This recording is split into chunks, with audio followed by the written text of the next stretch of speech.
basically a dark Nick Fury. Wait, I didn't mean it to sound like that. I didn't mean for it to come out like that. She's the dark version of Nick Fury. Nope, still Rachel. She's the anti Nick Fury.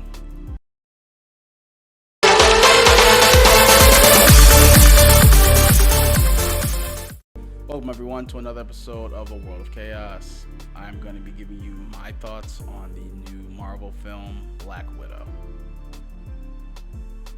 So, this is actually my second time recording this. I actually recorded my initial review within about an hour of me seeing the film, but because of technical difficulties, that review is completely unusable.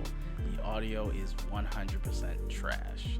So, this will be my second time recording this, and I have done multiple checks, so this will be my final time recording this. After Civil War and before Infinity War, I am currently on vacation in a undisclosed location. No, I'm joking. I'm in Chicago. I got a chance to see the film last night now, and it is truly a great experience being back in the movie theaters and being able to enjoy some type of normalcy. It really did feel like things are finally getting back to where they used to be before the pandemic, before quarantines, before losing people. It was good to actually be back to normal. I'm going to give you a complete spoiler-filled review, so if you have not seen the film yet, or if you just don't care about spoilers, please continue listening to this review. If you are one of those types, stop now. Make sure you are subscribed to the podcast in podcast form. You can find the podcast on Apple, Anchor, Spotify, Google, and Pocket Casts. If you're watching on YouTube, make sure you are subscribed to make sure you're notified when I get new content. You're going to want to hit that bell icon and make sure you like the video and leave me a comment in the comment section. What did you think of Black Widow? Are you excited to see it? Are you tired of the Marvel movies? Is Black Widow your favorite female superhero? Let me know in the comment section below. The beginning of the film, after the Marvel fanfare, it was a little more of an emotional moment for me because I did lose a close friend and colleague, Jay Tesla, earlier this year, and this was one of the movies we were really both excited about. So it was bittersweet that I didn't get to see this film with my friend, but I know he is, and I know he's up there with Stanley asking him all the questions he's ever wanted to know about any Marvel character.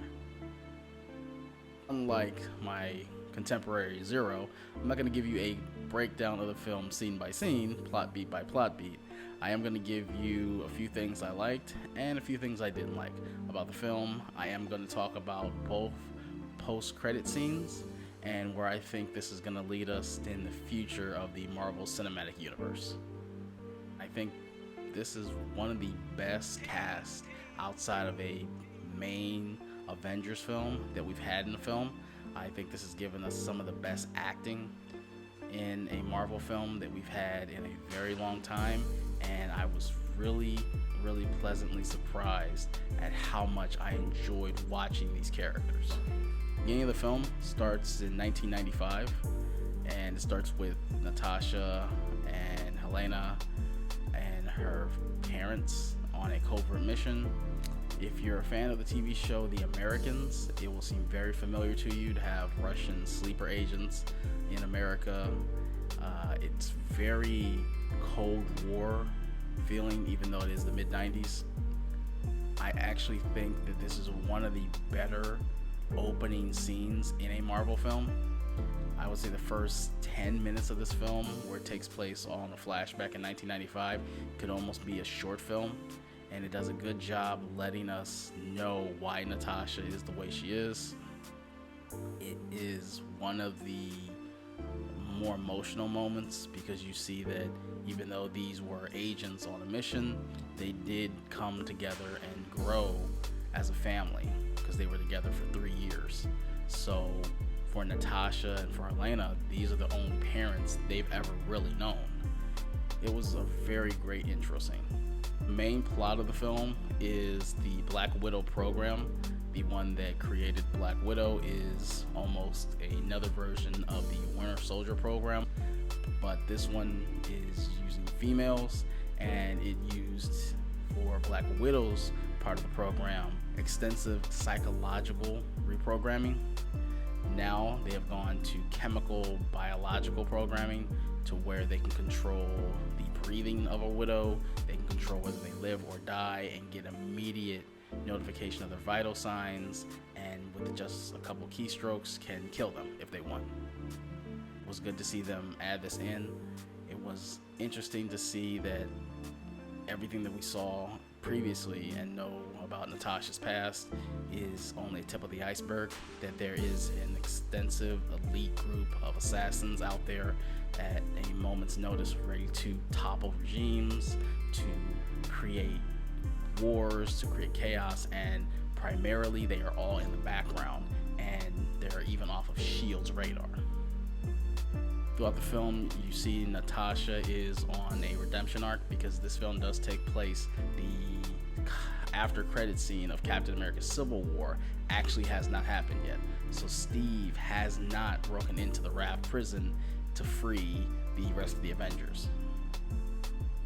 Throughout the film, you see that Natasha and Elena are still sisters. They have to fight against the fact that they were raised as sisters, but also raised as weapons, and that they actually want to still become a family. Bringing in Rachel Weisz's character, bringing in David Harbour's character, it was a good juxtaposition to see that it's not just them that had these feelings, but it was essentially their parents that also had to go against kind of their programming, because they are loyal agents to the Russian Black Widow program, but also they are human beings, and the Black Widow program doesn't want human beings. They just want soldiers, and they just want weapons. So it was really cool to see from all 4 of the main leads go against this to what was really their nature. So at the core of this film, it was almost nature versus nurture. The fight scenes in this film were extremely well done. Black Widow has always had her own unique choreography and her own unique fighting style, which you find out is of the Black Widow program. So it was cool to see Scarlett Johansson actually go against people that were her physical equal with the same type of training. It isn't just her getting the upper hand on somebody who just might happen to be stronger or just a little faster. These people are training the exact same combat as her. So that was actually really cool to see how she could adjust her fighting style. And I'm gonna be honest, she got her ass kicked in this film. I mean, she's always been kind of the butt of the joke, her and Hawkeye as the only human Avengers, and she got her ass kicked in this film. So it was really fun to see her be against the 8-ball when it comes to fighting somebody, because they're on equal playing field. The thing that I kind of liked most about this film was the performance of Florence Pugh as Helena Belova. She is an amazing actress. If you haven't seen her work, she's in Midsommar. She's in Jane Austen's Little Women, that was directed by Greta Gerwig. She was also in Fighting with My Family, the WWE film, as the WWE superstar Paige. She's only, I think, like 25 years old. She has amazing talent, and she has a long career ahead of her, because I instantly got that her and Scarlett were sisters. They had great chemistry.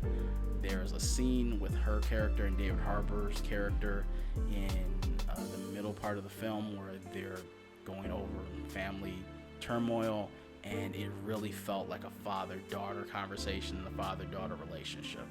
And it was, again, well casted as a film, and I really did feel that these characters had been around each other all this time. Now, no film is without flaws. I did have a few issues with this film. My main issue, and I think the one that is going to be the most divisive thing about this film, is Taskmaster. Taskmaster as a character is immensely cool. If you're not familiar, the character in the comic books, he has no technical superpowers, but he has a photographic reflective memory, if I'm saying that correctly. Basically, if he sees somebody do something, he can perfectly copy it and do it just like they have. So if you're a pianist, he can watch you play the piano and instantly play the piano just as well as you did. But he does not know how to read the sheet music. So he uses this in the comic books to copy people's fighting styles. Spider-Man, Captain America, Daredevil, Iron Fist. He could watch a fight with them, could perfectly copy their moves, counter them using the counters he's seen them use. But once he does that, he actually loses some of his normal memory. So this is a guy that could go toe-to-toe with Captain America, but doesn't know what 2 + 2 is or what he ate earlier that morning. I've always liked that character because it's just immensely cool. His look is cool with the sword, with the shield, with the cape, with the skull mask. But in this film, they actually tie Taskmaster back to Black Widow and to one of the lines from Avengers where she's interrogating Loki and he says Dreykov's daughter. I know back in the day some people thought that he was calling her Dreykov's daughter. No, Dreykov is the actual character and is the actual big bad of this film and the head of the Black Widow program. Black Widow believes that she killed his daughter as a way to get out of the Black Widow program and is what led her to become an agent of S.H.I.E.L.D. Come to find out, Taskmaster is actually Dreykov's daughter. So if you watch any of the trailers, that is a woman that is actually Taskmaster. I think it is interesting because you could still bring the Taskmaster character back because the Taskmaster program, quote unquote, is the hardware and software that they use in the heads-up display of the helmet to reflect and relay what to do in a fight with somebody. It analyzes their fighting patterns similar to Iron Man's technology and lets you know how to counter them and what to do. Dreykov's daughter is tied to the core of Black Widow's arc and redemption because that is the thing that she has regretted in everything that she's done. That is the one regret that she has, that she killed that child that was innocent. It was good to see that they did have a resolution to that. I do appreciate that this film was a real family drama almost at its core, and I think this, had it came out earlier, would have been reviewed as one of the best Marvel films. I think it was a little too late to give Black Widow her film in Phase 4. I personally think she should have got a film in Phase 2. I've always said I don't see how Ant-Man got a film before Black Widow. I don't see how you introduce a character like that when you already had an established character that was a draw and was one that people wanted to see. I think she should have got one before Captain Marvel. I still think, and I may be on the island, that Black Widow is the HBIC of the MCU. This film, like I said, does take place between Civil War and Infinity War, so it is a prequel, and you do know where Natasha's story ends.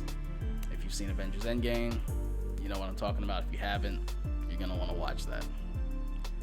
The film ends with the Black Widows being freed of their programming, and now they're setting out to free the rest of the Black Widows all over the world from the programming. You see Helena take a leadership role with the Black Widows. You see Red Guardian and Rachel Weisz's character go with them, so they are still out there in the MCU. You see Natasha actually give up herself to Thunderbolt Ross and get arrested. Now, it's kind of a little weird edit that the technically climax of the film is her giving herself up, and it literally cuts to 2 weeks later, and she's now broken out of prison, is on the run again, has cut her hair, done the blonde dye job. We actually know now the story of her vest that she was wearing in Infinity War and Endgame. It is her little sister's vest, which makes it a little more bittersweet. And the end of the film is her contact, who is more like a broker, got her the Quinjet that you see her, Falcon, and Cap use in Infinity War. That's the story behind how she got that.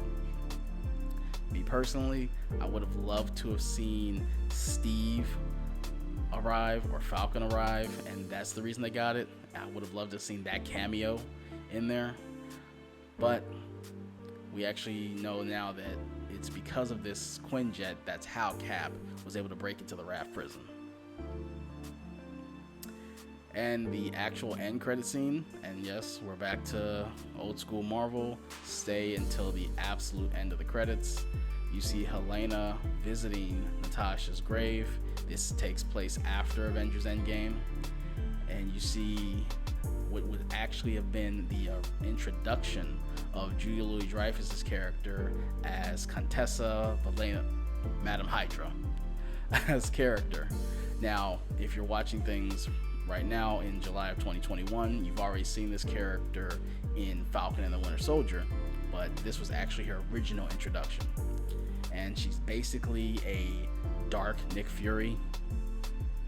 Wait, I didn't mean it to sound like that. I didn't mean it to come out like that.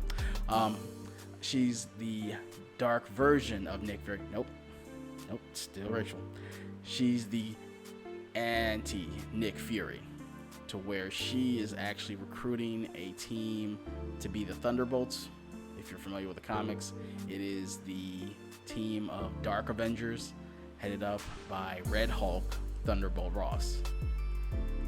She gives her a dossier saying, "How would you like to go after the man responsible for your sister's death?"